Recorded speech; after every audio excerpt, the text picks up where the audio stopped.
This is Jacqueline Watson. She works at Mosaic Children's Therapy Clinic.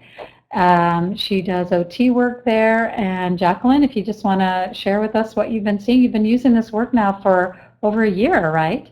Yes, been using it over a year with pretty much all my clients. And also as a clinic, we've adopted using rhythmic movement as part of our treatments throughout the OT team. And here we have 11 OTs, so quite a lot of them are doing the RMT.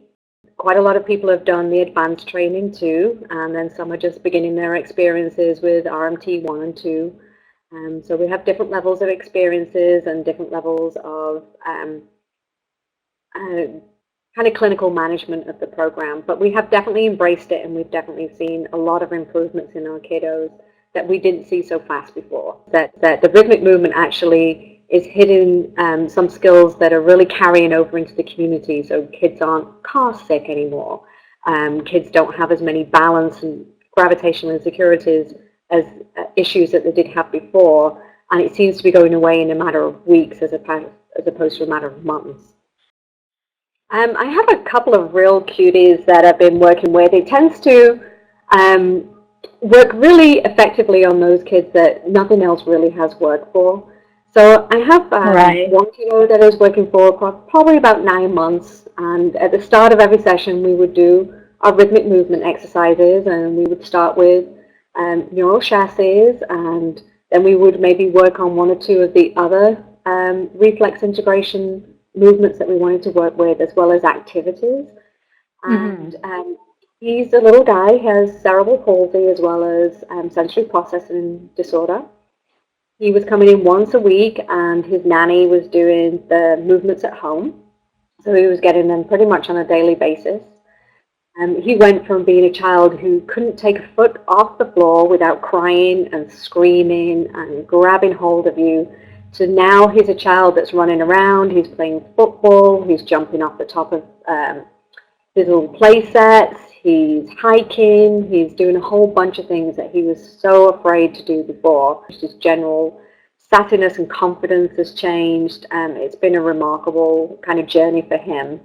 And then I had another child who was more of a developmental delay, more of a lot of prematurity types of issues, so just a very immature neurological system, and his mother didn't choose to do any of the other treatment modalities that we do here, so he's been solely traditional occupational therapy and just RMT. And he started off with no coordination whatsoever. He couldn't disassociate movement, he had no laterality, really poor spatial awareness, and he took to this like a duck to water. His parents are really consistent in all their homework, and now he can do most of the passive exercises are now active for him. He can jump from one set of exercises to another. His strength, his confidence, his language, his processing, everything has improved across the board. And he's solely been treated mainly with RMT and with traditional methods of occupational therapy.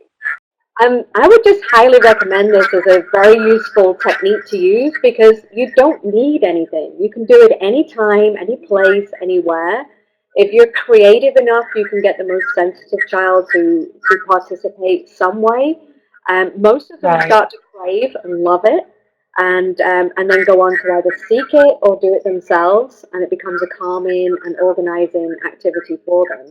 And they're very proud of themselves when they learn the movement. So. Yes, thank you so much. And that's what I love the most about it, when the children really, you can see them just change and blossom, and they're really happy and proud of themselves. I love to see that too. All right, thank you so much, Jacqueline. We appreciate your time.